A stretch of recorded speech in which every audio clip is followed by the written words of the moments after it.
Bonjour à tous. Alors dans cette vidéo, je voulais vous parler d'une entre guillemets théorie que j'ai imaginée quoi, euh, qui s'applique à la fibromyalgie et puis peut-être à pas mal de problèmes chroniques.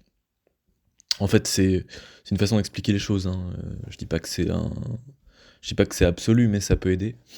Donc, en fait, j'appelle ça la théorie des trois verres on peut dire des trois vases ou des trois récipients, hein, peu importe. Donc ces trois récipients, ces trois vases, c'est quoi?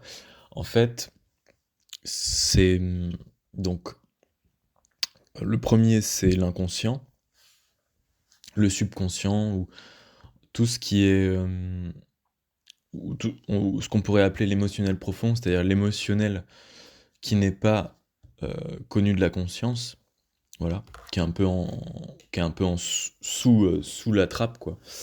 Et en fait, donc, c'est le récipient le plus volumineux, c'est-à-dire que c'est là qu'il y a le plus d'informations. Et vous allez comprendre, hein, je vais expliquer, vous allez comprendre. Quand ce récipient, quand ce- pour une raison ou une autre, dans dans une, comment dire, dans une situation particulière, a atteint un trop-plein, bah, il déborde.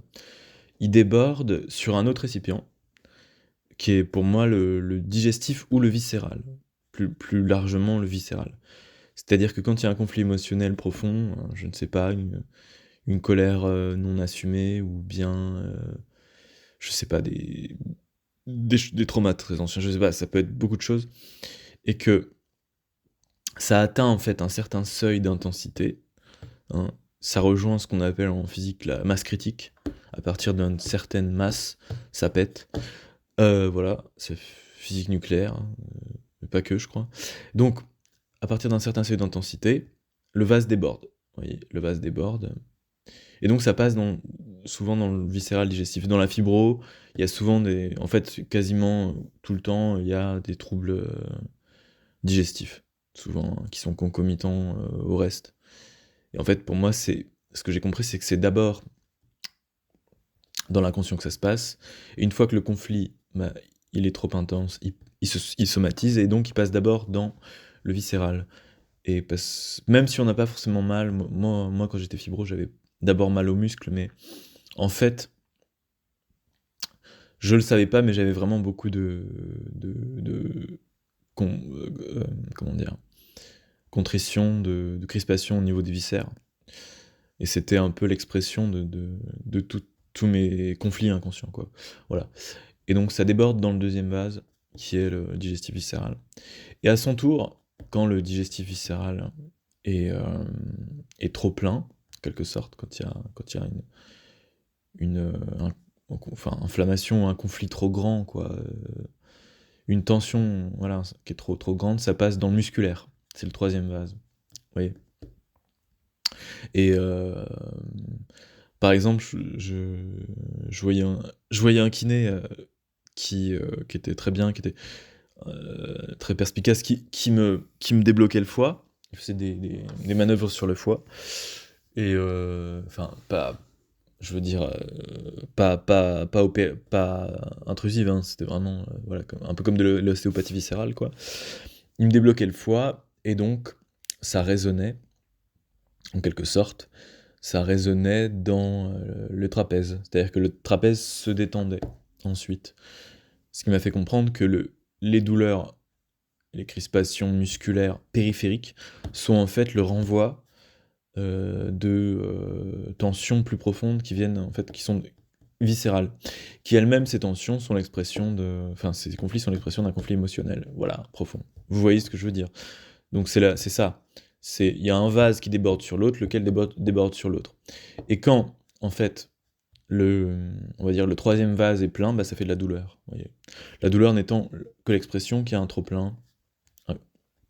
Le conflit, en fait, pour être un peu technique, le conflit génère un excès d'énergie toxique, et donc cette énergie toxique doit être évacuée. Elle est évacuée via la douleur, voilà, en gros.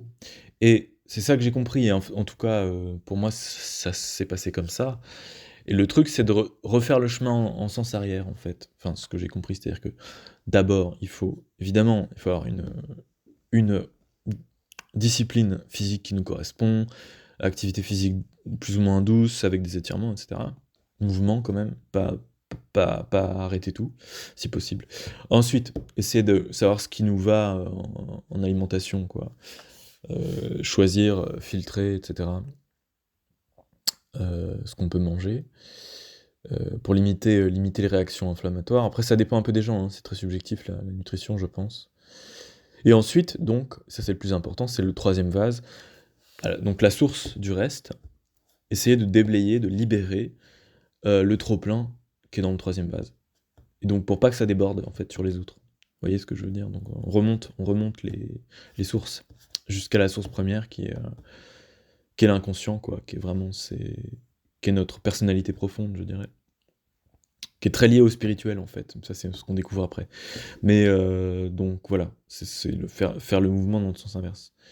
Et bon, j'espère que ça vous aura. J'espère que vous avez compris. Si vous avez des questions, n'hésitez pas. Mais j'espère que j'ai été clair. Hein. Je sais que je suis un peu parfois confus, mais c'est vraiment important de comprendre ça, je pense. Voilà, merci.